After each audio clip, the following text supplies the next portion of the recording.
Okay. Got it. We're zooming, baby. We're zooming. Who's zooming who? I don't know. I'm the big spoon. I was about to show you something before we started it. We can still do that. Yeah. Do you want to do that live or no? We cannot do that or what? We could. Where do you go to share like a window? I don't know. I don't get. I'm very simplistic with this. Share screen. Host disabled participant screen sharing. You know what? You fucking bozo. That's not a 40. No, I didn't have time. Listen. Come on. No, we had a deal. Listen, I didn't have time. I was helping Nick put up a dance floor. I don't want to hear these excuses. I didn't have time. Would you rather me go get the E&J and a Coke? That's even better. The what?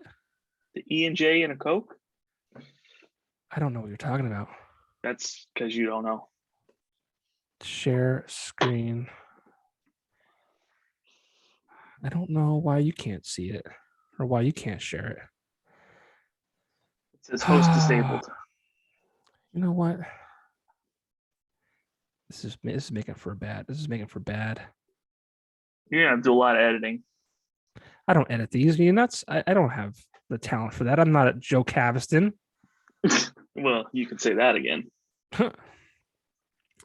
I don't have time to be slicing and dicing these and adding his slow motion sound effects for all these dramatics. I don't have time for that.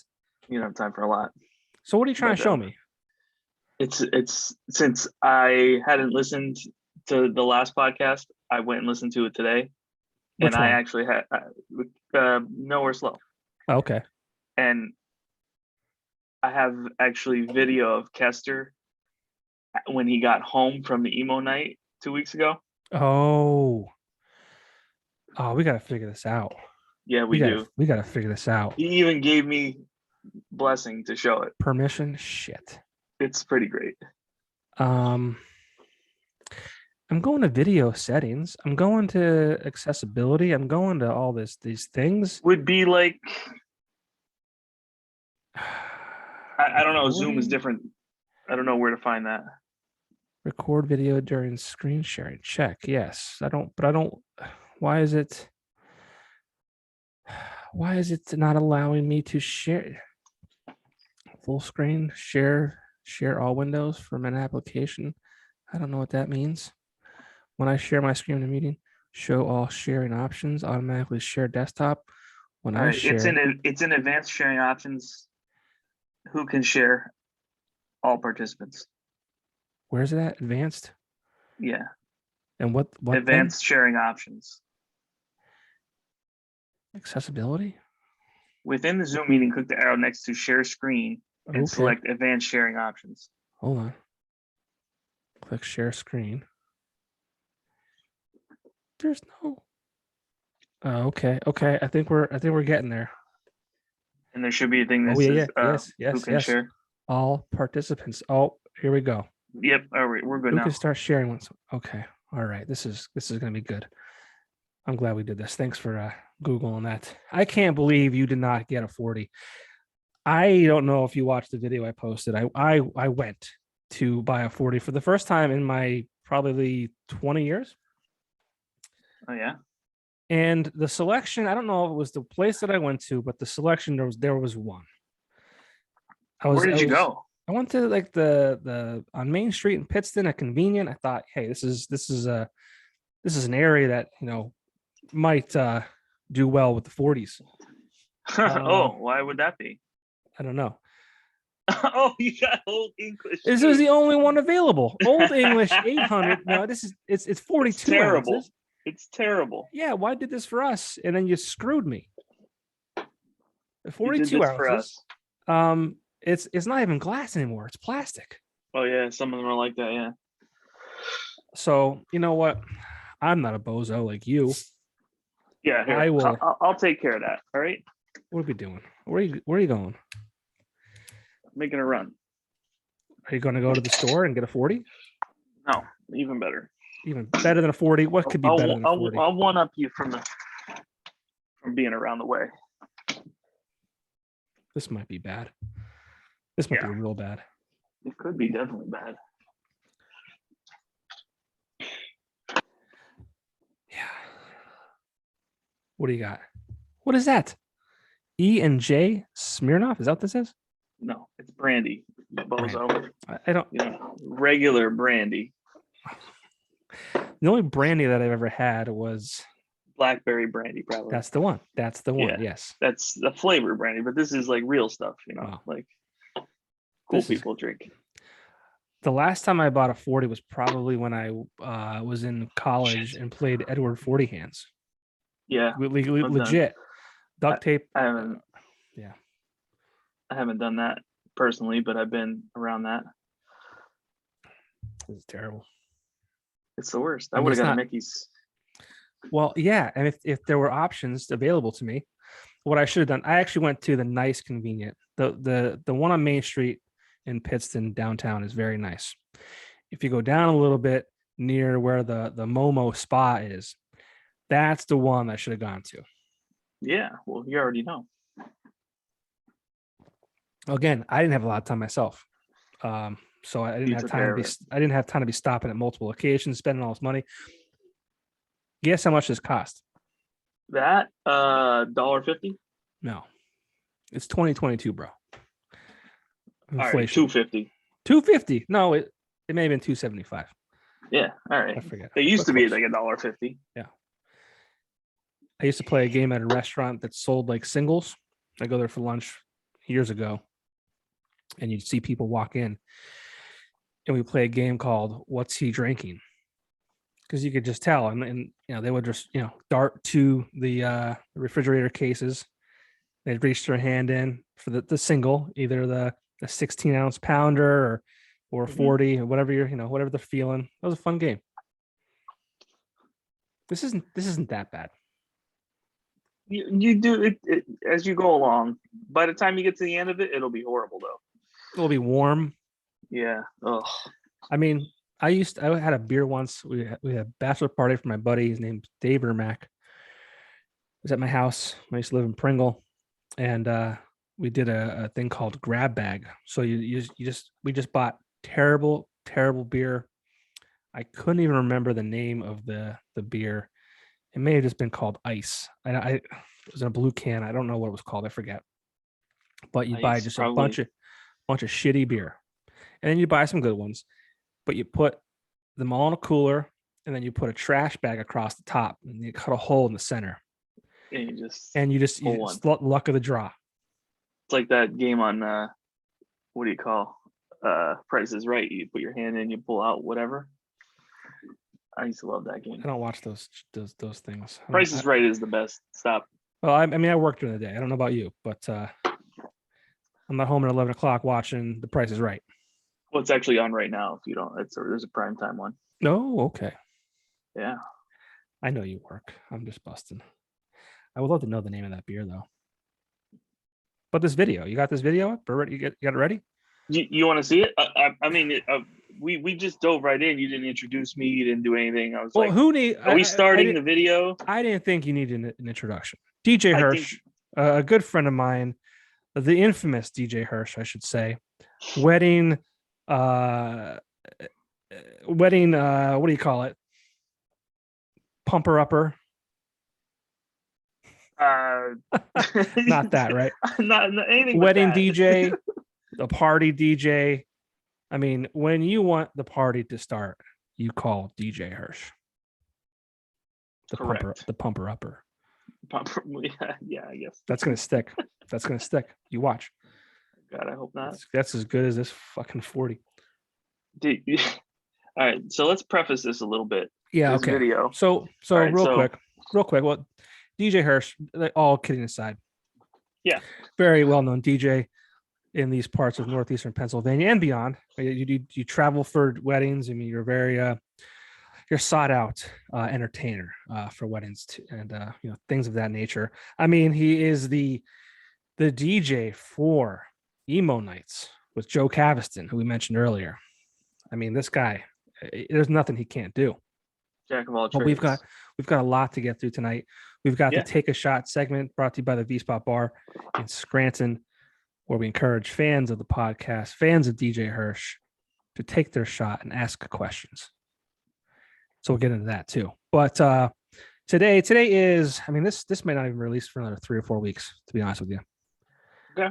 I'm trying to backlog. My wife is due in about a week and a half, so I'm preparing for that. I want to be able to focus on my wife and my 4.5-year-old son and the newborn baby, and not have to worry about recording podcasts. I'm trying to be a good dad, a good husband, things like that. So this will air when it airs. But today, for a frame of reference, today is June 29th. I just released episode 91 of the podcast today, featuring Nowhere Slow, and we told a story about well, not a story about Matt Kester, but we were telling stories about Nowhere Slow days and things that they've been doing. And Ricky Gillette, he had a little mishap with a carpet, but we have a video of Matt Kester. I saw a little clip of it online. He shared a little bit of it, I think. Yeah, there's 2 parts. There's 2 parts for Emo Night at the V-Spot in Scranton. Oh, he's not there. Oh, it's after. Oh, it's way after. Oh boy. Okay. Well, I saw the video from the V-Spot. I mean, I'll tell you what, the V-Spot gets a lot of plugs on this podcast. I mean, I don't know what it is, but you must let's be go. making good money. What? Okay. So, yes. Talk about it. So, well, I didn't even, he's first of all, Matt had mentioned that, he may be coming to Emo Night a couple weeks ago, and I would probably see him because we were talking about some other things like the fair and whatnot. The whatever that is, that medieval festival or whatever he's got going on. And it was like, I think it was around the second band. We had a couple opening bands that were playing, and he showed up with his wife, and he proceeded to make it very well known that he came because his wife wanted to check it out. And she was like excited to be there, but it quickly turned into him having the greatest night of his life. And I saw him a few times throughout the night. He was on stage, he was jumping around like he was 12 years old. So then the next day he was kind of hurting, and decided to share some video of him after he returned home. So he took his own video, or his wife took the video of him? It's actually the Ring doorbell video. Oh, this could be really good. And we do have permission to show this. Yeah. Do we have written consent? Oh, look at it. It's not letting me do it. No, all this for nothing. Jesus. Wait. Well, let's see if I can't just share the portion of the screen. This will be a little bit different. All right. Let's see. For anyone just listening, this is available on YouTube. This is available on Facebook. We are watching. Right, can you see this? Oh yeah. This is this. This is Matt. I think he let the dog out or something. He had just returned home. And what? Oh no. Does he fall asleep? Oh no. He fell asleep against his door. He just called it quits. He is out. Oh no. Does he fall? Tell me he doesn't. He was waiting for the dog. Rocky the dog. Okay. He didn't really. Okay. I thought he really fell asleep. Oh my goodness. There's some great stuff there. Wow. Matt Kester, you are a gem. Incredible. So people have a good time at these emo nights, I guess. The best time. The best time. Say. I mean, yeah, I mean, I don't know how the two of you do it. I really don't. I don't. I'm not going to lie. I mean, look at you. Meaning what? Look at you. Who wants to pay the two of you? Who wants to pay Joe Caviston to jump on the stage? Well, that I don't know. I mean, it's incredible. It was confirmed today that he doesn't listen to this podcast, so I could talk all the shit I want to on Joe Caviston. I think He'll never hear it. He'll never hear it. No, I mean, only like 4 other people hear All kidding. My mom, it. me. Your wife, probably. No, not even that. A kid. My wife, me, me again. Mm-hmm. But no, so there's emo nights. I mean, you guys started it what, 5 years ago? Almost Yeah. like, I don't want to say as a joke, but like kind of like, hey, let's try something. Okay. And it just kind of blew up. Right. Yeah. Other, we're not the first one to do it. Right. And Well, I'm not surprised by that, but not the only ones to do it, but for the area, yeah, nobody else really does what we do. And it still surprises me today how well they're received. Tell the 4 listeners what emo night is if they don't know already. I think we'll have to tell them because I don't think any of them watch this. So Yeah, well, no, I'm going to inform the millions of people that don't already know. Okay, you tell the story. I'm going to drink this Old English. So it's basically a concert that we host, I guess, for the people that come, and it's more about them than anything. And they come and we let them come on stage. We have microphones hooked up for them to sing along, so they kind of like act like it's karaoke like, but more of a party atmosphere. And it's like it's all about nostalgia and how hearing these old songs on a night, most of these people are in their early mid 30s, and it's taking them back to a time when things were different, and they get to feel that way. Yeah, it's a very simple concept that we figured out a very good equation, and it's been working very well. Now, do you really hate emo music, or is that just kind of like this no facade? It's just facade. No, I don't. You're just a grump. You just hate. I only actually hate country music. That's about it. Okay. I mean, it just wasn't my particular thing growing up. I didn't come from that kind of background. I mean, everybody knew the more pop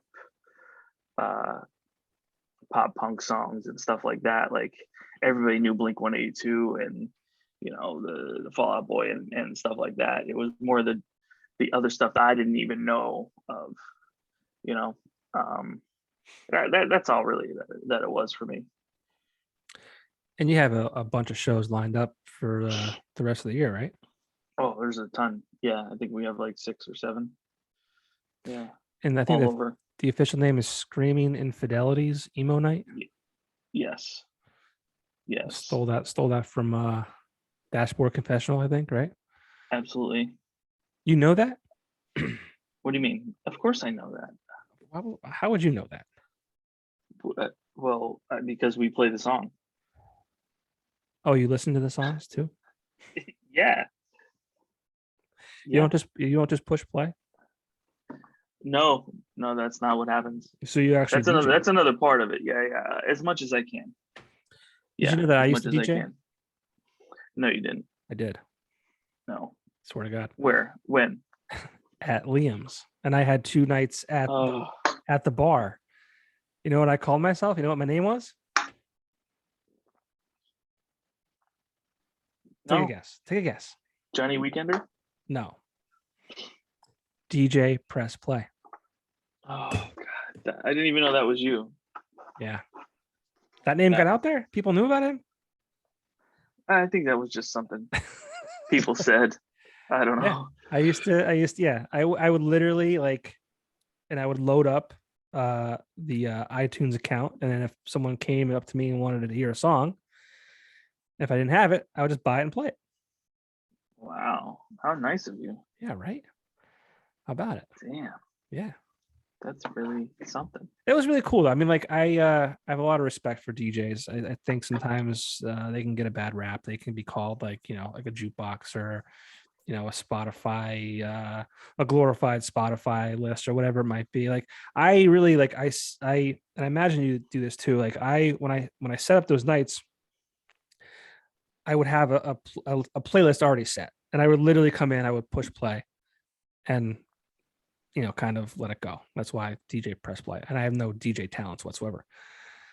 But what I did, like, I try to keep like up to date on like the cool songs, and like I kind of knew the people that would be there at the bar that night, and I kind of selected songs based around that, and I kind of like started the night off like kind of mellow, and then it kind of like picked up as the night went on. But like, talk about being a DJ. I mean, again, I think people have this like idea of like, you guys just walk in and you hit play, and I mean, what's being a DJ honestly, like for you? that sometimes that you will see a guy that does that, and that's why that term is around, because some people do that.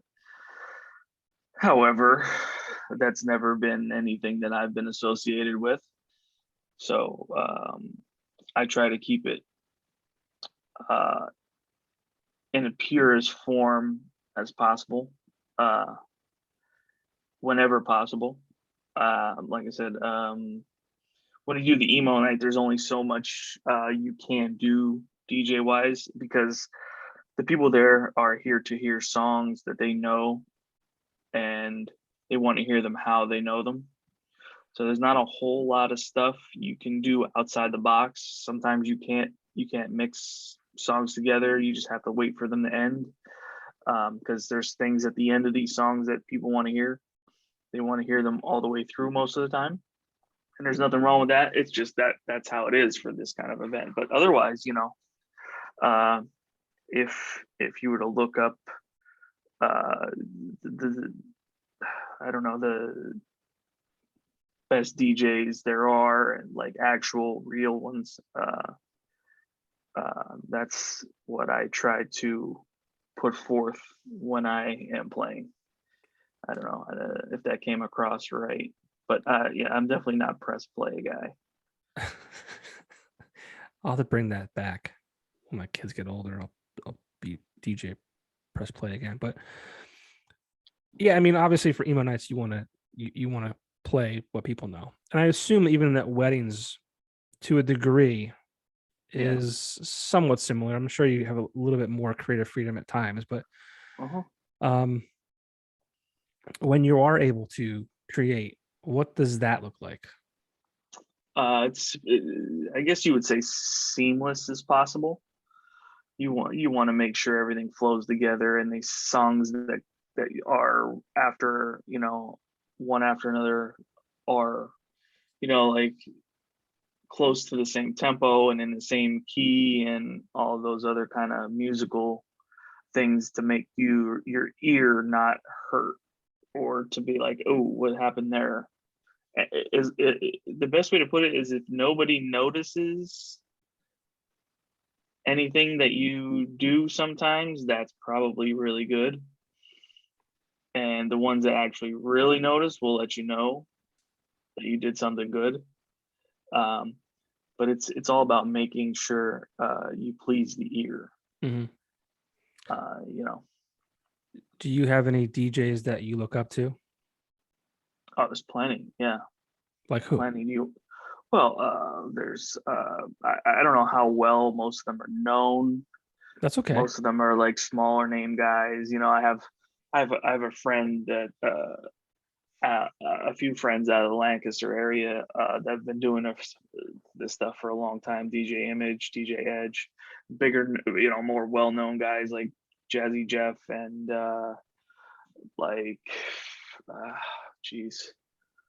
what other guys? Steve Aoki? No, not a great DJ. No, really?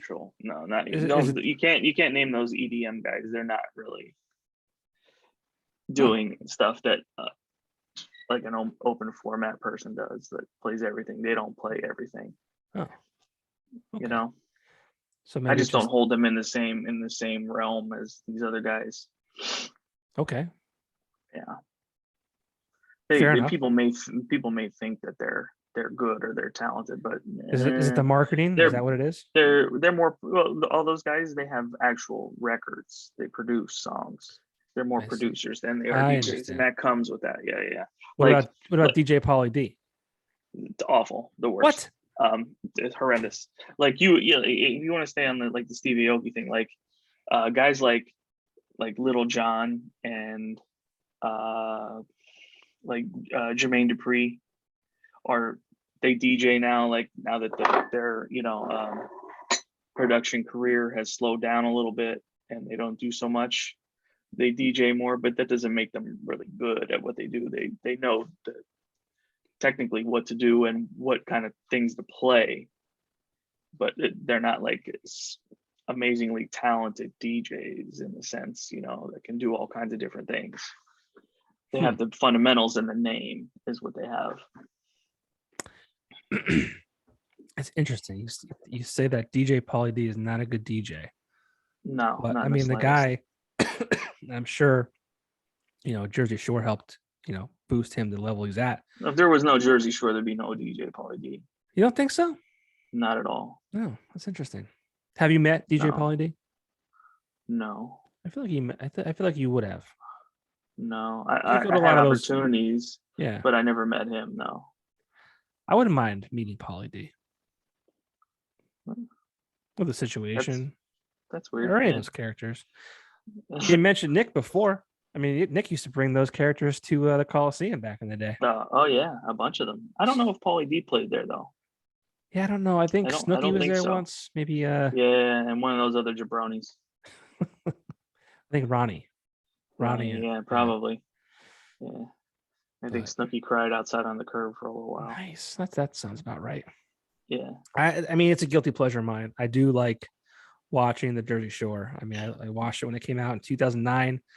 I've been watching it as it continues. It's still on. It's still, they have families now, and you still watch? I still watch it. Yes, my wife and I will watch it. It's a guilty pleasure. But like for me, I like drama. But I like drama that's not mine. Okay. And of course it's fake, right? It's all I won't say planned, but it's all kind of orchestrated. I get that too. But it's like I said, it's a guilty pleasure. It's something I'll throw on when I want to unwind. But I gotcha. I mean, I like Treehouse Masters. I like that show. What the hell is that? This is this weird guy that goes around the country building tree houses for people. That's sweet. What are you drinking now? This is E&J and Cherry Coke. Okay. I'm still really let down by the.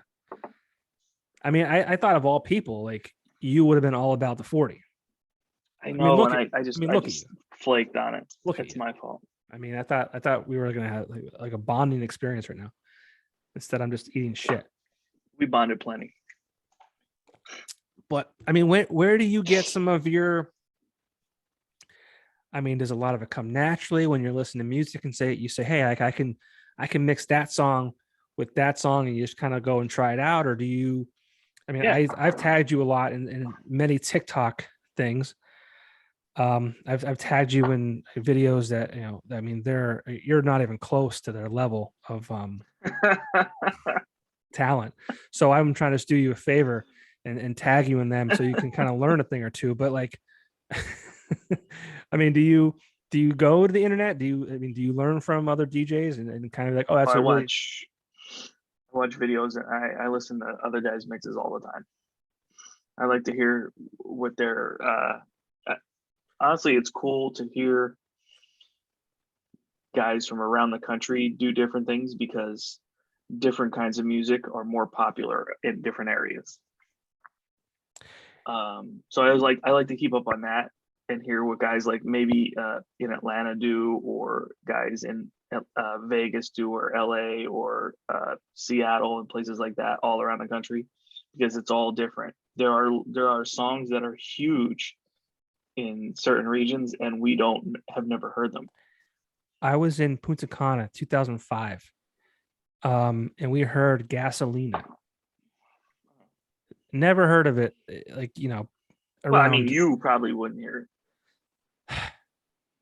Anyways, never heard. No one. It wasn't on the radio. It wasn't any like the mainstream here in our area in northeastern Pennsylvania. It's not mainstream. But like two years later, I feel like you started hearing it in the clubs. So yeah, it's like crazy how there's these different areas, like different songs hit.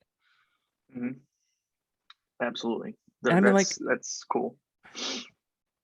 and what do you think about music today? I mean, I guess it's always been kind of like, if you turn on a KRZ or 97.1, like you'll hear that pop and that like R&B or that club kind of music. Oh, the local stations are really crazy these days. Well, no, I'm not. I'm not even just saying like local stations. I'm just saying like, I mean, they play like that music. And it's almost like it's just like manufactured shit. It's like the Cardi B. Oh, like, 100%. and it's the stuff that they have to play. Well, they get paid to play that stuff. Right. But like that's not And good it's stuff. so no, it's terrible. It's so repetitive. I was texting somebody the other day who's on air, and I was like, if I hear this Lil Nas X song one more time, I'm gonna explode. And I'm like, nobody wants to hear that song, but you guys play it every 20 minutes. Every time I turn the station on, it's on, and literally nobody likes that song. Well, fun fact, I used to work in radio, right? And like, I still don't know how or why this is the way it is, but they do music tests and they like do surveys, as antiquated as that sounds. But like, I mean, they're basically like, oh, like survey says this person, they want to hear this song. Mm-hmm. I mean, how does it happen? I have no clue. I mean, who are they reaching out to do these surveys? We're probably not the demo. No, honestly, and even the demo, it's those soccer moms, man. They like good enough. Their inner 21-year-old, like it's always there, right? They're dropping their kids off at school. They're like, man, I could have been like, 20 years ago I was at the club. If this was a jam back, when I was 20, like, I don't know. That's what they're thinking. It is. It's 100%. Really an enigma. Excuse me, an enigma to me. Easy. How that kind of stuff becomes so repetitive, even mostly the ones that are just like, I've never had anyone ask me to play this song ever, and you guys play it every 20 minutes. What I think is crazy about music, there's a formula, and I think that goes into how you can like take one song and kind of roll it into another, because there is a formula that what makes it sound good versus what makes it like dog shit. Oh yeah, and there's I read something a while ago that there's a lot of pop, and the more pleasing stuff to the ear is something in like the C key. There's a lot of stuff in the C area. I think that's what it was. So that's why a lot of pop music use that key, because it's more pleasing to the ear. So there's even more like psychological stuff to it that people don't even realize. Almost what's the word? I don't know. I forget it. Yeah. Anyway. But some of that music though, like the WAP song and like that's like that to me like is just noise. Like that is the two singers of that song. I couldn't even tell you the names of them. Wait, WAP or WAP? WAP. What is it? WAP. Yeah. Well, how do you say it? Wet ass. I know. Easy. This is Jesus. Yeah, but it's not because there's another song called the WAP, and kids love it.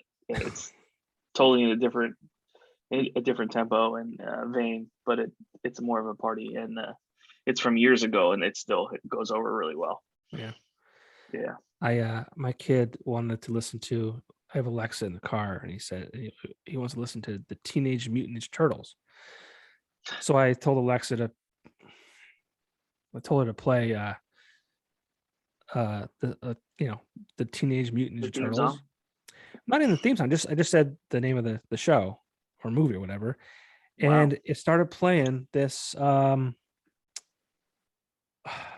like not a soundtrack, but like an album. Like it was called "Coming Out of Their Shells" or "Our Shells," And it's 12 songs. And like, I had forgotten about this moment of my life where, and you're around my age. Um, I don't know if you remember this or not, but the Kingston Armory actually held like a concert where the Turtles came and they quote unquote performed songs from No, this album. But they were like, I mean, no as a way. kid, yeah, swear to God, as a kid, um, you thought they were like playing the guitar and like the drums and shit Yeah. like that. But obviously, as a grown adult now, like there's not physically possible to do that in these With three giant, fingers. yeah, this giant outfit, right? But like I'm listening to these songs in the car. I'm like, wow, these are actually like some, and I think it came out in 1990, but like it was a lot of like 80s based like um music. And it's so cool to kind of like listen to that now. And it was just a fun moment for me to kind of be like transported back in time. And I think it's amazing how music in general kind of can take you back to moments um in your life and how you can really tie certain songs to certain moments in your life, and whether it's when you get married or a high school memory or whatever it might be. I think music is very powerful in that aspect. Sure. Let me ask you a question. Did you ever listen to a song, maybe an older song, and you got goosebumps from it? I get goosebumps a lot. And that's my favorite thing in life almost. From music? Yeah, Oh, great. Because it doesn't happen to a lot of people. I heard that. Yeah. Yeah, that's one of my most favorite things in life is when you hear a good song and you get those goosebumps. And it's funny, like I'm nobody, right? I mean, I think I have a good ear, but I mean, I have no power to, hear a song and say, hey, like you belong on the radio or whatever. But like guys in the scene around here in northeastern Pennsylvania would like guys like Aaron Bruck, who now is with Breaking Benjamin. When he was writing songs for Panacea, we would go out in his car after he played a show at the bar, and it was like 2:30, 3 o'clock, and he'd like share with me songs that he was like working on because for some reason he valued my opinion. And same with John Guido Phillips. And um I think I have a good ear, but like when I get those goosebumps, I think that's like special for what it's worth That's for, that's for, good. Oh from a yeah. guy like me. I mean, I'm It a doesn't nobody. happen for no reason. You know Yeah. what I mean? So not everyone can feel that. No. Some people never have that. Song special is what you're telling Yeah. No, well, me. I always knew that, but That's what I hear. It's special. But I mean, what got you into to wanting to be a DJ? I mean, did you like really love music and it kind of like took you to that profession and that lifestyle? yeah. It started in high school. I was exposed to a lot of that stuff. Growing up in the 90s, in the golden era of hip hop music, some of the best albums of all time came out in that time. And uh it just hit heavy, and I really dove deep into that specifically at that time. And then from that, I believe, uh, pulled me into a whole realm of other stuff that was even older, because at that time, hip hop music was sample heavy, and they used pieces of older songs that, as time went on, in high school you don't really think about it, but as you get older, you look more into the substance of it, and you start looking at the credits inside the CDs and see who did what, who was the producer, and it contains a sample or interpolation of this song by Mhm. this artist, and you look them up and you look at all the original stuff that they done, and what it's like. Hip hop music was like a crazy rabbit hole. Well, it's so funny you say that because like when I was growing up, when I was in junior high and high school, like there was songs that I heard like um I couldn't know the name of the song, but Tupac, that's just the way it is. Oh yeah, and that was a Like later one. yeah, but like growing up, I didn't know that was like I thought that was him. Steve Winwood. Yeah, And I thought that was like Tupac. I'm like, this is fucking I great. believe, Like, right? I think so, yeah. And then there was like a P. Diddy song when he kind of started his like, you know, P. Diddy and the Family. Like he had a song. Even Mhm. was there Most Bone of Thugs those too? were Yeah, sampled. right. But I as a young kid, like I didn't know that because I wasn't Right. familiar with that music. So sorry to cut you off. I just thought that was really interesting that you mentioned that because like Oh I just yeah. remember being like that and being like, this is really cool. Like that he's doing this. I'm like, it wasn't even him. He was just sampling it. Uh-huh. I mean, all that. Yeah, you said P Diddy. He was like one of the kings of using the more known tracks to sample like big hits from. He even said it. You know, take hits from the '80s, but does it sound so crazy in a line? And like, yeah, that's what he did. I think he took a song from There's a the ton. Rocky soundtrack or something. I thought that was Victory, him. Yeah, Victory. victory. Yes, Yeah, yes. Which was a great song in my mind. I yeah. think it's still a great song, even though I I didn't mean, really sample on it. But Mo Money, Mo Problems. yeah, You know, all of it. Almost every song during that time. That whole album, I think. Like, what is it? Uh, Shit. There's one that's Person to Person, Average White Band from that album that he sampled. Like, what? I like when I was listening to that. That was '97. When I listened to that, I had no clue about that stuff. mhm. Like, come on, like, Average White Band. What teenager would know what the hell that was? Yeah, yeah.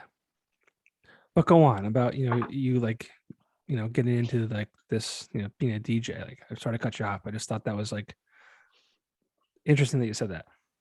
Oh yeah, absolutely. And it that led me to learn about all that older music, which I think is a detriment to what is going on today because that doesn't happen much anymore.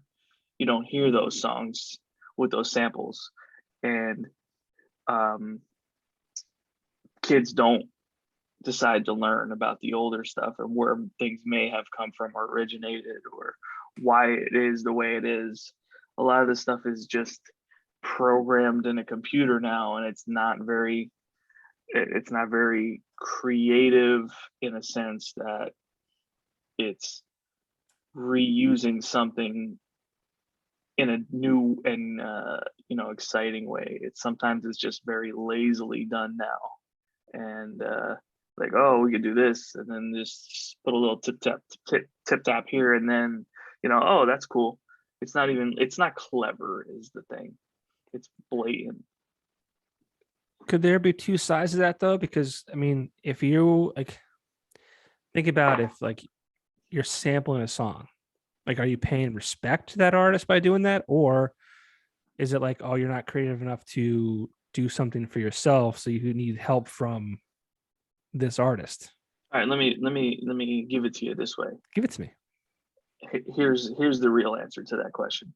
Is that in the early days of hip hop, no one knew how to make the music. These people in New York City in the late '70s and early '80s, they had no idea how to make these songs. You know what I mean?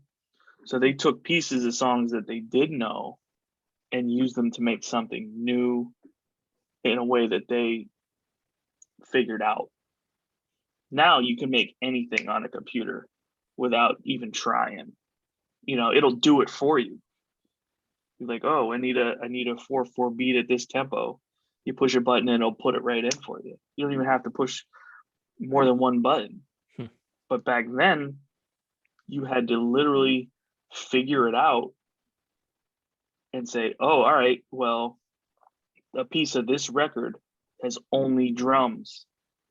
And I like this drum, the way this drum sounds. So we'll put this drum and then we'll take another part of a song because even then they didn't have instruments. They didn't have a way to create the music, in any, traditional way. Mm-hmm. And it's pretty much the story of how hip hop started is using what you had to make something new. Right, different. And like, yeah, it's great if you have somebody to make a drum. Okay, but who's going to record that drum? Right. If you bought this box that had the pads on it, you push the button, and you could record this 5-second piece of drums and then play it over and over and over again, and then put this other melody on top of it. Boom, here we go. We got a new song that didn't exist before. Right. And it just a new way. It's interesting how we evolve and things get different, and that technology gets better. I don't believe it's evolution. I believe it's de-evolution. Okay, that's fair. I mean, how do you get? That's fair. How do you get better? By making something easier. True, but I mean, if it's not hard, how are you progressing? But I mean, what if we never You're not created the wheel though? I mean, like, should we just have kept dragging that fucking square along? Like, what? You're making something easier by creating the wheel, right?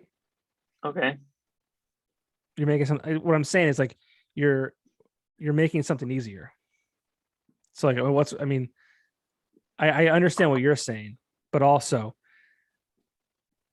we are smart and we try to like make things easier. Like create the wheel to like pull something heavy more easily, right? Right. You know what I'm saying? Yeah, but it's not. Maybe it doesn't relate. It's not completely. Maybe it doesn't relate. Maybe it doesn't relate. Right. Whatever. I understand it's what you're all right. saying. I understand what you're saying. You want to take it. You want to take the back to the Stone Age. No, but what I'm saying is like we. I mean, our goal. Like, no, that's not. I shouldn't say it's our. I understand what you're saying. You know, we should make things hard, and things should be hard because we learn from things that are hard. I'm a firm believer. I understand. Yes, you grow from pain. Understand. Pain makes it better. Well, there's a saying, like, and I'm gonna fuck it up. I'm not even gonna try to say it, but it's like basically like, you know, tough men make, or hard times make tough men make easier times make soft men make hard times. Right.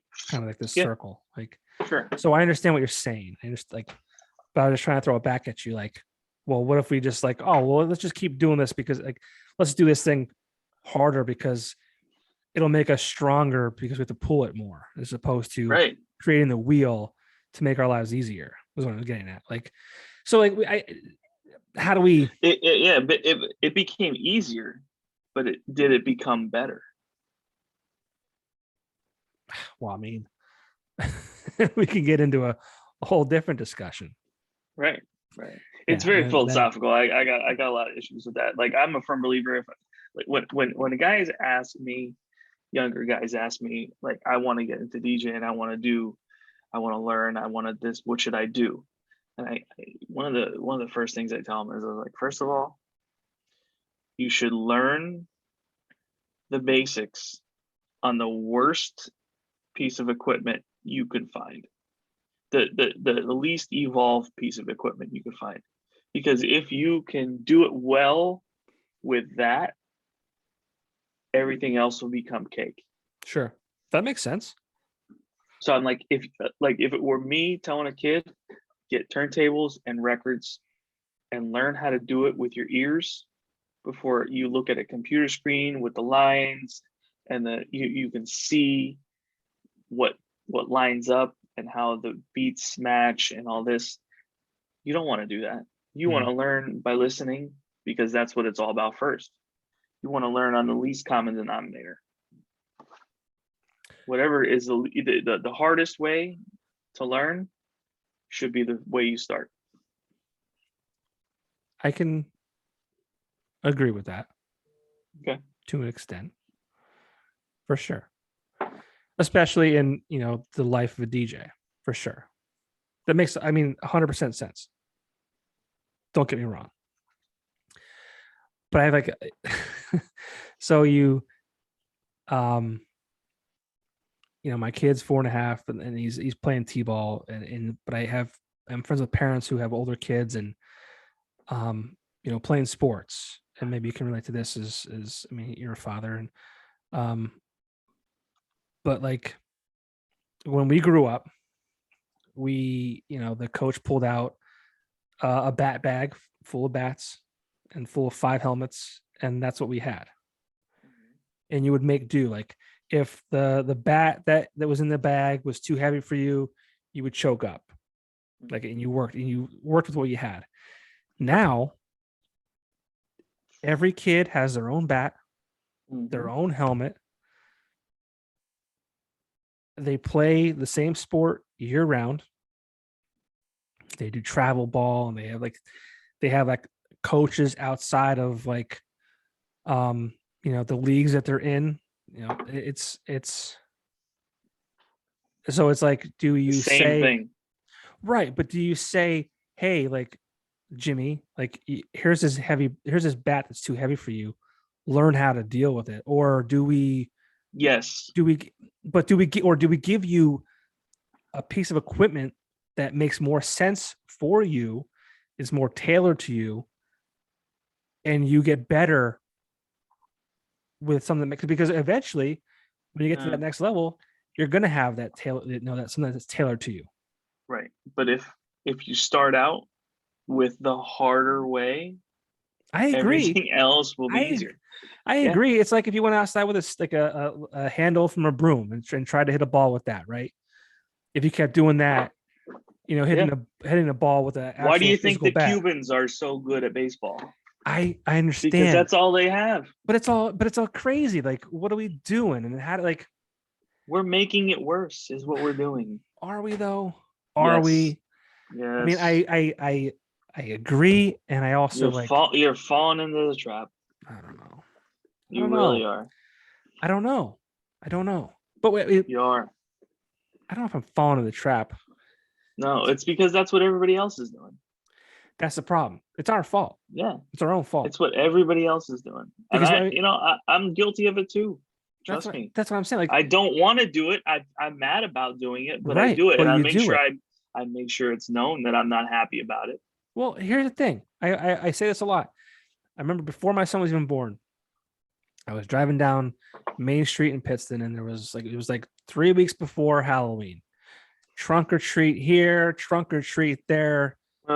These fucking kids are trick or treating for 4 weeks before the day of Halloween. Back in our day, we had 1 day. If it rained, you were still out there. If it snowed, you're still out there. If you had 1 day, and that was it. But what I'm saying is, but now it's like, well, I don't want, if you're in a class with 10 kids and everyone else is doing this trunk or treats, do I say to my son, like, no, you can't do that, even though everybody else is. You can, but then you're an asshole.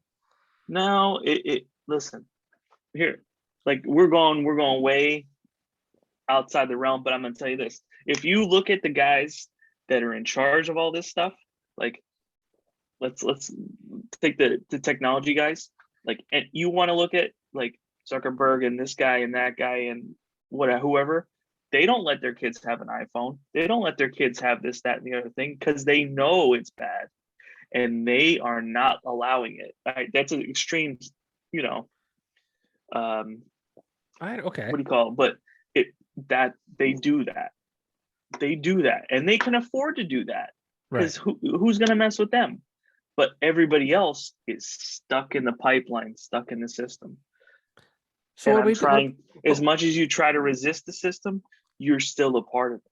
You have to, you will be called the asshole. You will be called that guy, that dad's a jerk, or this, he doesn't let his kid have that, or, this, that, the other thing. But I mean, you can resist. You just have to be willing to accept the consequences. What are the consequences? Like I said, you'll get called the asshole. Yeah. Or your kid hates you. My dad is like, doesn't allow that. And they're like, what is he, some kind of weirdo? And like this and that. Well, maybe he is. Maybe he doesn't believe that it's real or it's helping. I don't know. It's hard. It's hard to navigate. It's just like when you were a kid and you thought you knew everything and your parents were some jabronis. Right. It's no different. It's just a different time with different consequences or variables. Yeah, I don't know. It's hard. It's hard being a Yeah. parent, I think. It's cool. Yeah, it's cool, but it's fucked up. I mean, we grew up without the social media. I mean, which was nice, I think. I mean, It was amazing. my kid will know nothing, you know, will never be in a world without it, right? Right. I'm hoping. So Dunkin' Donuts has their app has been down. Talk about problems, right? When? Well, I mean, maybe It it's wasn't just down today. no, a certain location, Okay. Pittston. Oh, A lot of stuff happened in Pittston. Pittston is. But Blueberry Hill's not sound so good. The app has been down for 3 days now, and I wonder how much money they're losing because what I do is I drop the kid off at daycare. I schedule the coffee to be made, so it's ready for me when I get there. I can't do that now, right? It's funny because I had a free coffee today. On Monday, I'm like, is this going to be fixed soon? Because I got a free coffee coming up. I was going to use it today and expires on Wednesday. What are we going to do here? Wednesday. Yeah, free coffee. He's got to go somewhere else. So they're like, oh, the guy's coming today. We'll have it fixed. I'm like, of course you're going to have it fixed. You asked them if the app was going to be fixed. Well, I mean, she's like, I'll take care of it. I said, listen, I'm going to be okay. She didn't know. I said, I'm gonna be okay even if you don't. Like it's not. I'm just curious. And so the guy's coming. I'm like, yeah, of course he's coming today because it's your Dunkin' Donuts. You can't afford like to be cash only. Who has cash these days, right? They can't afford it. Trust me. Well, they can, but I wonder how much money they lost. You know, it'll be a little bit. You know. Yeah, but yeah, but what I'm getting at is I wouldn't mind for like just the whole system to crash everything. Oh, be amazing. It'd probably be really hard. I'm telling you, one of the greatest things. It's crazy. Let the Russians drop that EMP somewhere and everything go black. I would like. Are you ready? Wow. I mean, yeah, of course. You have cash on hand? Everything. You got food? Everything's ready? Everything. See, I'm not ready for that. I thought about I started thinking about it today because I was thinking about the whole Dunkin' Donuts. I'm like, man, you know what if like everything just like shuts off? Yeah. It'd be amazing and terrible. I'd be in trouble. People would lose their minds. I have very little cash on hand. And I was thinking I'm like, here's the other thing. Cash ain't even gonna matter. What do you do? Not gonna matter. You steal it?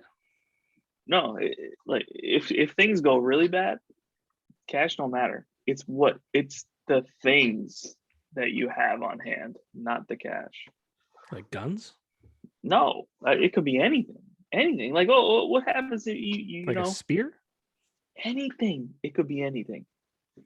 Don't let's go somewhere else. You mentioned these young kids and the music they're into.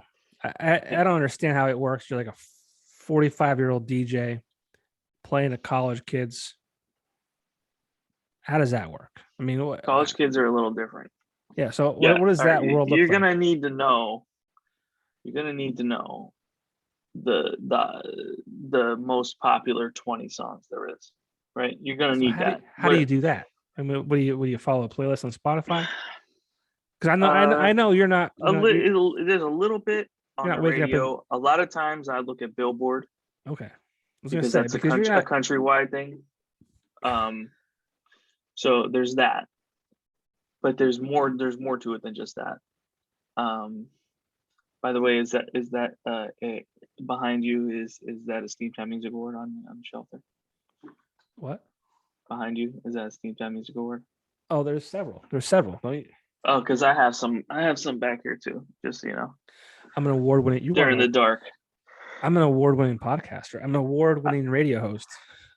I've won more awards than anybody in the history of this valley. So anyway, that's because you sleep with Joe Caviston. But all right. What were we just talking about? How you figure out what songs to play for the younger generation. You don't really need to know more than the most popular 20 that are new. The other ones for college kids, you want to know what were the hits 8 to 10 years ago. Okay. That's the real stuff. Stuff. That's what they want to hear when they're out boozing. partying. They want to know because that was good when they were in high school. That was good when they were just about to go to high school. And that's it right there. 8 to 10 years ago for a college junior. Okay. That's a good perspective. Because, freshman and sophomore can't go out yet. So when you're out and you're like, oh my God, like right now it's 2022. So 2012 was it was just kind of almost near the end of like more the EDM stuff. And that was all up tempo, like club type tracks. So anything from that era is going to be really big for that crowd. Okay. It's interesting because I didn't think about that. I thought they want to hear what's popular now, but you're right. They would want to hear what was popular. And I've noticed that you would rather play the newest popular tracks early in a night, and then once they've had a few drinks, then hit them with the old stuff, and they're like, "Oh my God, I love this song!" Singing. Yep, they know all the words. Yeah, and even if they don't know the words, they know the words. Yeah, yeah. And then there's another subcategory of stuff that only the college kids know, which may never be on radio, and stuff that nobody has ever heard before. There are some songs that have never hit the radio anywhere that the college kids pull out from either YouTube or that somebody made somewhere, and it just resonates with them, and they pick up on it and they ask for it. And I've found it, and it just is just crazy. I see a lot of like music get popular and hot on TikTok. Yeah. And it's they're not about even to shut that down too. TikTok? Yeah. Are they though? The admin did their investigation, or they're recommending it be shut down. Are you sure? Yeah. That'd be pretty sweet. I saw the news today. Really? Mm-hmm. The guy in the FCC or something like that. I forget who the guy was. For what reason? Privacy. They're sharing of course they're taking the data. The Chinese are taking the data and they're using it like they're not supposed to. That's interesting. I believe it. Yeah. Oh, 100%. Like, why wouldn't they? So I should get off that? Yeah, I would never touch that. See, I thought the same thing. And I was on it. I deleted it. I'm like, well, of all the stuff that had gone on with the previous administration, that was one bright spot. That was a bad move. And he tried to do it. And then they were like, we don't know. But it was a good call. So I should delete TikTok. But yeah, as of right now, I mean, you'll see a lot of music become popular on TikTok, and they're not even like full like length songs right now. They could be like a minute. No, and it could be an old song that nobody even cared about before that takes off, but they paid somebody to make a video, and then that video got copied, and somebody made their own version of that video, and they just use the same song, and now that song is crazy again. It's like this one song. I said it before. It was a BeatNut song. It was a 90s hip hop song. Se acabó. Like the end is what it is in like Spanish. But it's all over in every video now. Really? And in the 90s, we like DJs knew it and hip hop people knew it. It was never on the radio here. It might have been on the radio in like New York because that's where they're from, but it was decent. But it was not like a top 10. It was a great song. I loved it. But now it's in all these videos, and it's from the 90s, and it's like none of these kids who don't know who the BeatNuts are. Well, think about that song by I don't know her name, but it's in Stranger Things. Oh yeah, Run Up the Hill. Back. Huge song. Yeah, I think she's making. I heard she might be on the charts now, but I heard different. Yeah, I heard different numbers, but I heard a number between 500,000 and a million a week on royalties. Maybe. Imagine that. It's great. I saw a funny Right? I saw a funny meme on the internet, and it was like something from I think it was Back to the Future. But it was like, oh, you might not like the song now, but your kids will. Yeah. Funny. The kids are gonna love it. Kids are gonna love it. Yeah. Yeah, it's Johnny Be Good. Sure. Yeah. Johnny Be Good. You're not ready for this yet. No, not. Right. So DJing in clubs, DJing for parties, like how did you get into weddings? Was that just an evolution? Was that just like a natural step in the life of DJ Hersh? I never wanted to do it. It was never a thought in my mind, but somebody proposed it to me years ago, who I'd rather not name. But it was proposed to me, and then I started with it. And as I kept going, I became more comfortable, and I figured out that if I can adapt what I was already doing to that kind of diverse crowd, I would be one of one in Northeast PA that was doing that at that time. And that's how it so worked you were a out. trailblazer for From around here? Yeah. Yeah, nobody from the club or bar scene that was an actual DJ was doing weddings 15 I don't know, 10 years ago. Do you think people saw you and considered you a sellout? I'm sure somebody did, yeah.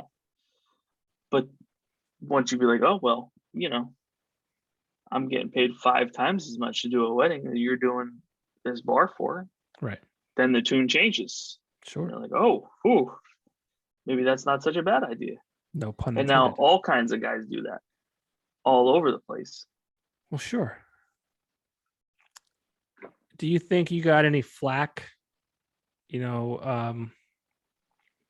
when the recession hit in 2008-ish, 9-ish, when the DJs started becoming the main entertainment at bars?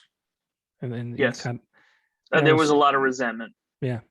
From the bands. Yeah. Initially, and I'm sure there still is. From that point, I mean,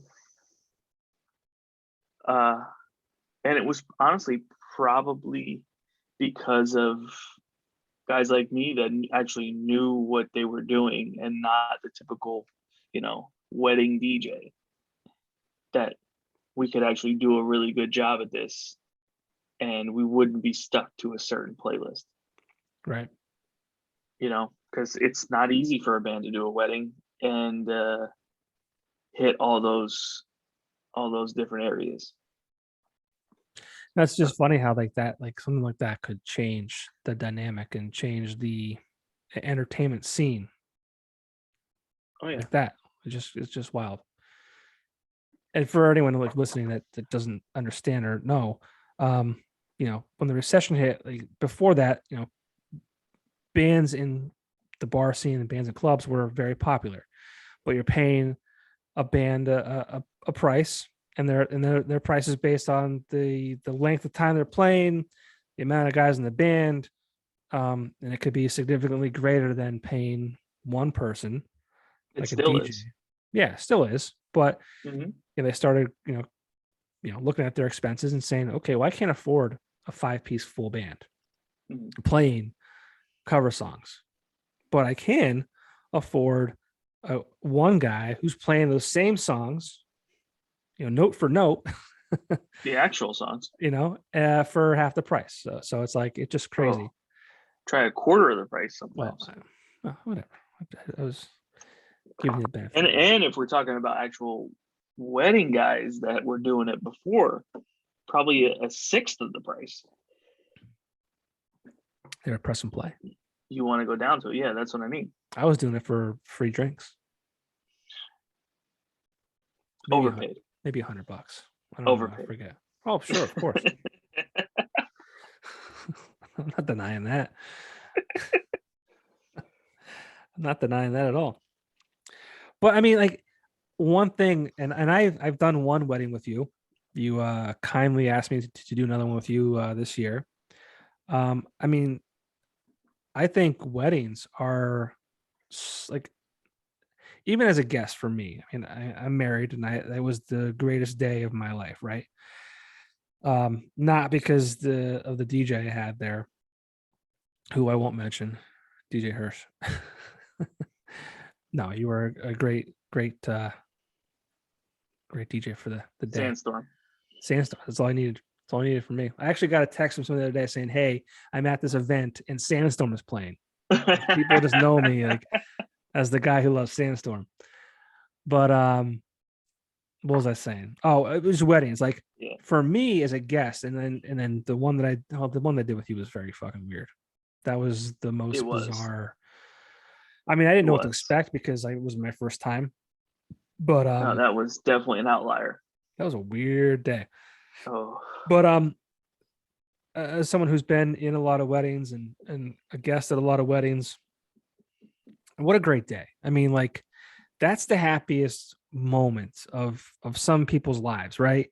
Whether it's the bride and groom or the father of the bride or the mother of the groom or whatever it might be, like the room is just filled with just this energy and this amount of love and happiness.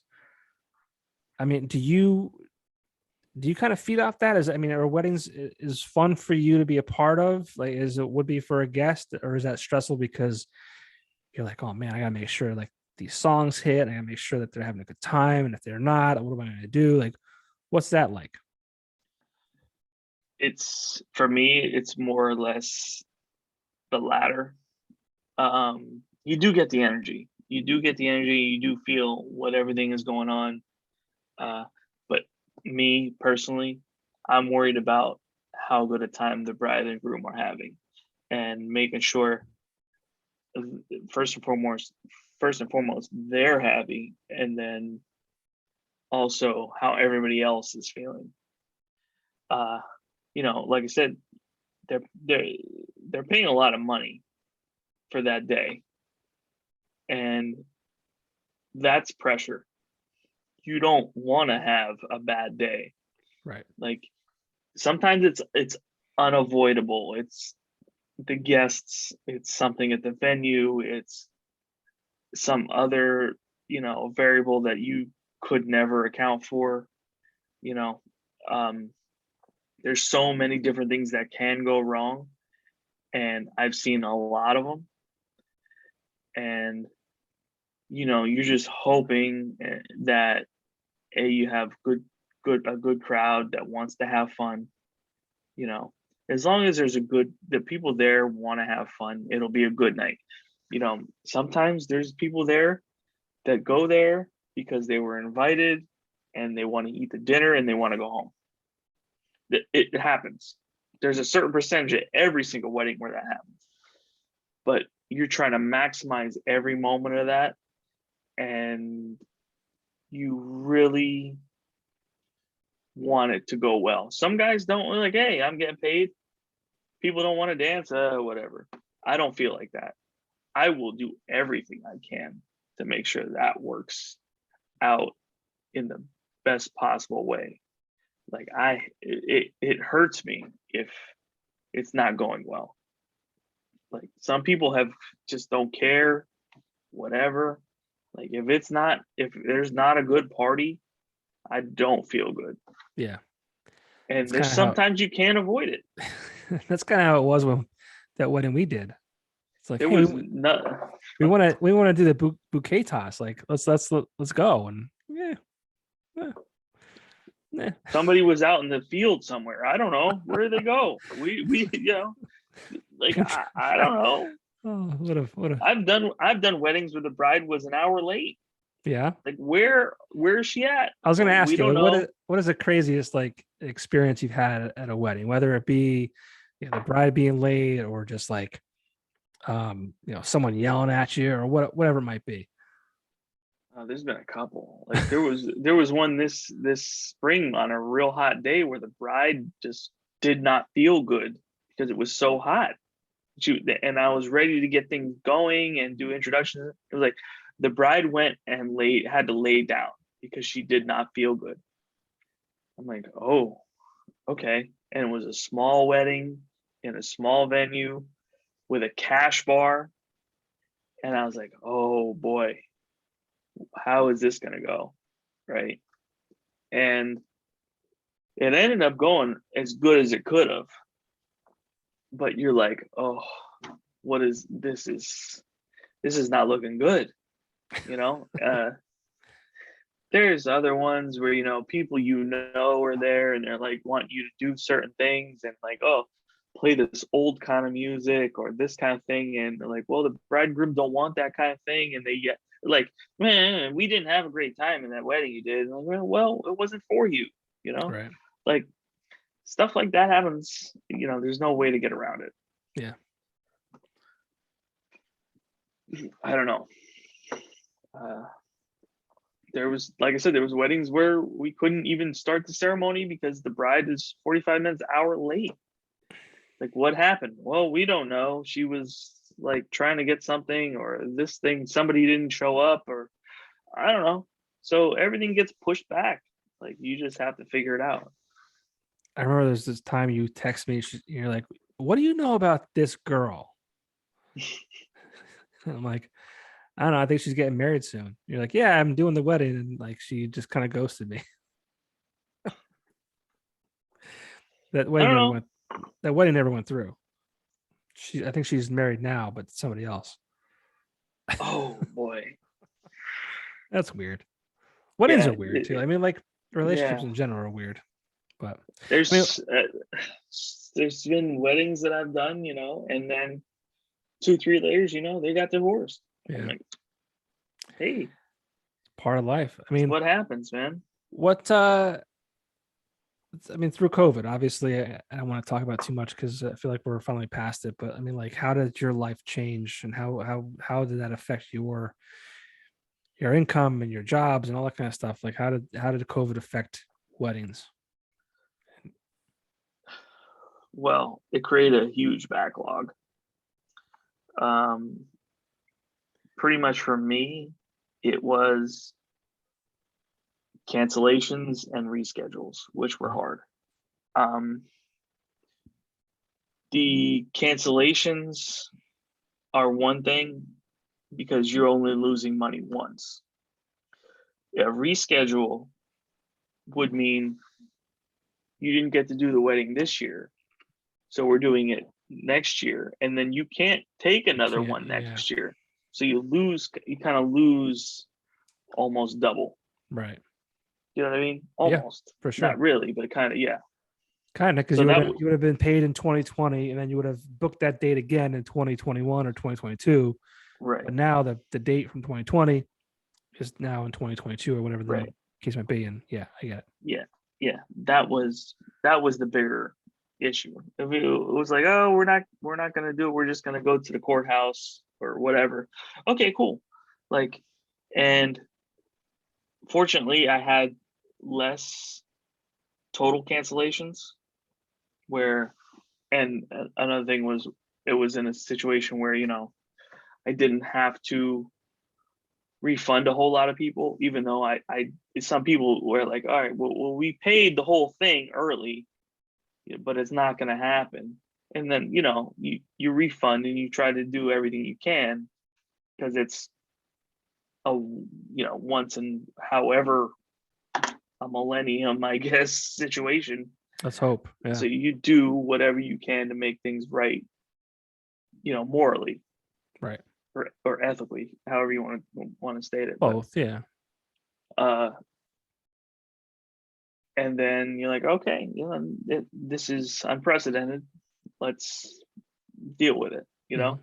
So fortunately, there was fewer cancellations than there were reschedules. I guess fortunately for couples, right. Unfortunately for me, so.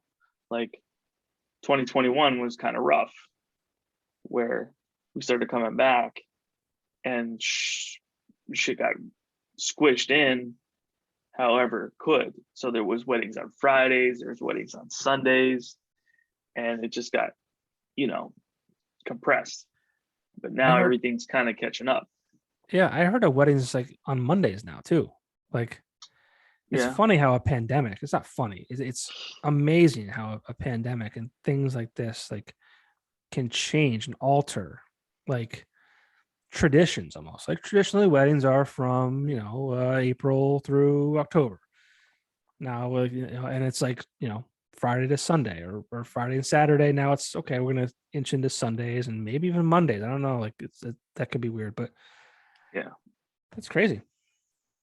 Yeah, it was I definitely. I don't envy you. I mean, yeah, trying to juggle that, and it's obviously a substantial amount of income for. I mean, you have a full-time job. I mean, a wedding DJ or a club DJ is definitely not something you scoff at. It's part of your life. It's part of who you are. It's part of your income, and I can't imagine the entertainment industry as a whole just kind of got crushed. Ooh, so bad. Yeah.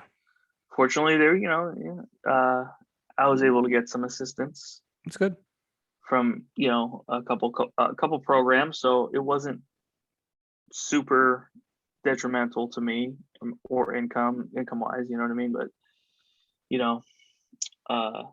the other thing was, sometimes those reschedules happen on a date that you already had something. Mm-hmm. So that I ran into that a few times where it was like, well, we're our date, we have a new date and it's this day. I'm like, well, I already have something that date. Yeah. Sorry. I can't do it and cancel on them because that was their date. Can I help you find somebody else? Or, do you have an option for something, a different date other than that? Right. And that happened a few times where, all right, well, we have a backup day of this. Can you do that? I'm like, either yeah or no. So there was so many different scenarios. Yeah. That's where the BeatTeks come through. BeatTeks.com. Oh yeah. Is that still a thing? Oh yeah, it's there. Of course. I don't. It's staying there. I probably need to put up some new information, new content, but it's still there. Good. Good. Yeah. Well, it's getting pretty late. I don't want to keep you up too late. I know you have work in the morning. I don't want to make it too groggy. But do you mind if we get into the take a shot segment? Let's do it. Brought to you by the V-Spot Bar in Scranton. I didn't have a lot of questions to ask you, but I had a couple. I had a few people that needed some answers to some questions. I bet I know who they are. I won't say the person's name. You can. He may have been brought up earlier tonight. Okay. He said, "What's it like to be the backing band for Joe Caviston?" He's heard that Joe is very demanding. In addition to that, what are the rehearsals like? And finally, does he share any of the deli tray in the green room before the performance? Okay, let's start from the beginning. The backing band is bizarre. That's the word I would use. Because I'm the talented one. And it just seems like people are more interested with him. He's more or less the Murphy Lee to my Nelly. It's weird. Do you guys ever fight over this? Like, I mean, like, hey, guy, you're getting too much attention. Like, I'm the talent here. You're not. What do I need attention for? I'm the good looking one. Sure. You're both ugly.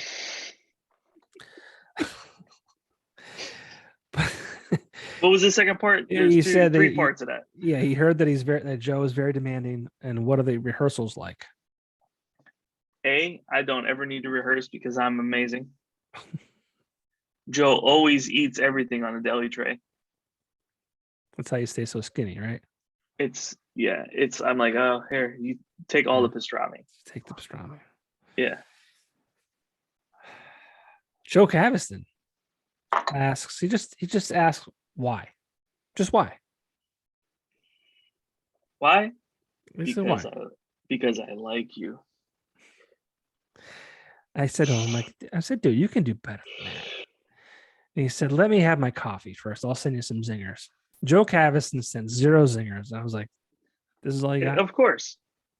This is of course. Typical, like not even last minute. At least he didn't butcher your name. What? At least he didn't butcher your name. Oh, well, he has no choice. The one thing I love about Joe Caviston, it's almost like watching a TV, like a comedy episode of him. So Joe, as much as we were busting on Joe tonight, Joe is an integral part of the NEPA music scene. In addition to the Emo Nights with Hersh, Joe does the Steamtown Music Awards and the Electric City Music Conference. Great weekend in Scranton. I think this year it's back on schedule to be in September. But Joe is not talented in saying people's last names. If there's 100 names, why did I laugh before you started saying last names? Because you knew. If there's 100 names, he's gonna butcher 90 of them. Oh, it's so much fun. I mean, I would pay to see that. I would pay to see. Some of them aren't even hard. It's like Smith, Jones, John Smythe. Joe, we love you. I'm just kidding. And then last question. CJ asks, he'd like to know what your favorite My Chemical Romance song is. And I told him on the tread there. That's Teenagers. That's fucking weak. Teenagers. Fine. Teenagers. What else would it like? I'm not gonna pick one of whatever. the huge ones. Well, you don't care, really. You're right. I think that was it. Let's take a quick look at the Instagrams. I think that was it on those. Yeah. It's weird. Some of those segments get a lot of questions. Some don't. But we're good. We're good. All right. So what is it? What do you have here? You sent me something. Oh yeah. I don't know. You sent me a GIF with a guy waiting. Listen, I'm very punctual. 9:00. Some people would say GIF. Some people would. I don't like it. I don't like GIF. I like GIF. No GIF. I don't say it. I'm a GIF guy. Pick. But 2 topical things. This will be out of date by the time this airs, but is it Ghislaine? Oh boy. Yeah. 20 years. Do you think she dies in prison? Do you think she, quote unquote, dies in prison? Nah, she get out early. You know, I think she's gonna get she's gonna accidentally die. Not this time. Can you imagine? They won't let it happen twice. Can you imagine? Can you imagine if she, I mean, quote unquote, commits suicide like Jeffrey Epstein? I would like to just, I mean, I'm sure the circumstances are different, but why'd she get 20 and R. Kelly got 30? That was my next question. I knew you were coming with it. 30 years. I knew you were coming with it. Dude, I mean, well, you gotta think about the fact, R. Kelly, us like, I don't up, know all the circumstances to each case, but it's kind of like, yeah. I mean, I'm not even gonna like compare the two. I don't, like you said, I don't know enough about each one to really, whatever it might be. But I mean, 30 years. He's 55 now, I think. Mm-hmm. I mean, he'll do 15. You think? Yeah, she'll do 10. He'll do 15. But I mean, R. Kelly. It's a shame. It's a goddamn shame. And I feel sorry for the victims. But I mean, R. Kelly was like, growing up. I mean, you remind me of my Jeep. I'm gonna ride it. I mean, you pulled that one out of nowhere, dude. I mean, I love that album. I couldn't tell you. I could tell you what he had this fucking like leather trench coat on. Which was the one that he wanted to wax? Like he wanted to wax it, or maybe the Jeep he wanted to wax. I think the Jeep he wanted to wax. I forget what he wanted to ride. It was the sound. I want to bump it. Yeah. I don't remember all of them 100%, but yeah. I think he That was a maybe good, he that was a good wanted. track. Yeah, maybe he wanted to wax the Jeep. Yeah. And what he wanted to ride, I forget. But regardless, I mean, he gave us great songs. I Believe I Can Fly from the Space Jam Nobody can touch soundtrack. that one. I Nobody mean, can touch that one. It's a shame. Huge. You know, you see, and they always say never meet your idols because Don't. there's shit like this. It's a shame. Mm-hmm. And what was that? What was that great song? 2002-ish. Some at a Holiday Inn. What? The Holiday Inn. The Hotel Motel Holiday. No, Shingy. That was Shingy. no. Shit. R. Kelly. What song was that? 2002. I don't remember. Oh shit. It's gonna drive me nuts. I gotta find it.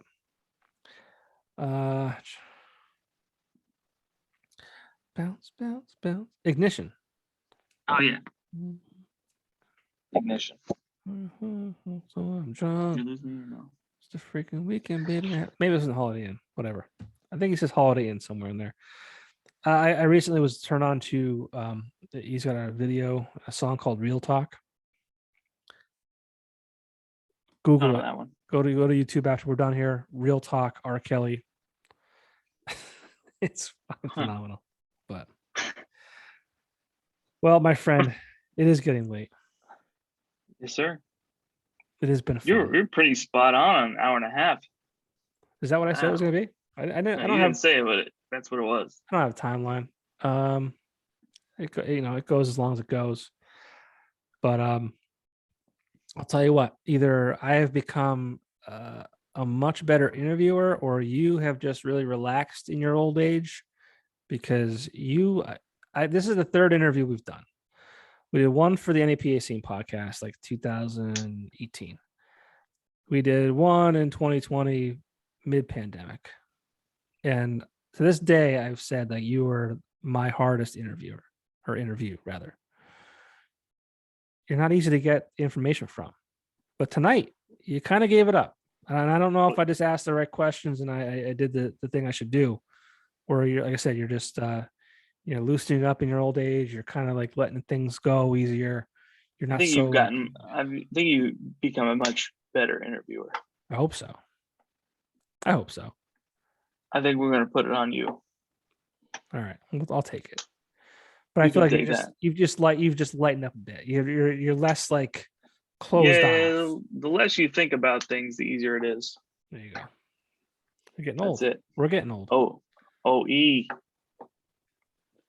Old English. You better hope that baby don't come tonight. I swear to God. I gotta piss so bad, dude. I gotta piss so bad. But DJ Hersh, I don't want to say club DJ because there's not a lot of clubs, but like bar club DJ, wedding DJ. Where can people find you online to either book you for a wedding, book you for a party, all that good stuff? DJ Hersh. That's where they can find you online? Find me online, actually, BeatTeks.com. That's BeatTeks. I'm online everywhere as some form of DJ Hersh, DJ Hersh 20, something or other around that effect. I just Google it. I come up somewhere. There's not too many guys with the name. There's a couple, but none that are actually spelled the same. Should we tell them your real name? No. Okay. It's just Hersh. Just Hersh. Hersh. DJ Hersh. BeatTeks.com. Dude, thank you so much for doing this. I really appreciate your time. It's always a pleasure talking to you. I consider you a great friend. DJ Hersh did my wedding, which today's the 29th. So it was 7 years ago, 2 days ago. June 27th. June 27th. There were horse heads. It rained all fucking day long. It was 65 degrees, end of June, rain all day. It was fucking terrible. But we had the best day. So thank you for being a part of that. Yeah. So Absolutely, my pleasure. Thank you for being Every part of- single time. thank you for being a part of my life. Thank you for producing the Emo Nights for the kids who want to cry and sing at the same time. And again, if you need to hire a wedding DJ, BeatTek.com, Google DJ Hersh, you'll find Any him kind somewhere. of DJ. Yeah, DJ Hersh, any kind, party DJ, wedding DJ, club DJ, bat mitzvah. Haven't done any of those. Well, hey, it's the first time for everything. It is. All right. Thank you to my sponsors, Keller's Garden Center, Landscaping Services, V-Spot Bar in Scranton, Ionic Development. We'll see you guys soon. Later. Thanks. Peace. See ya.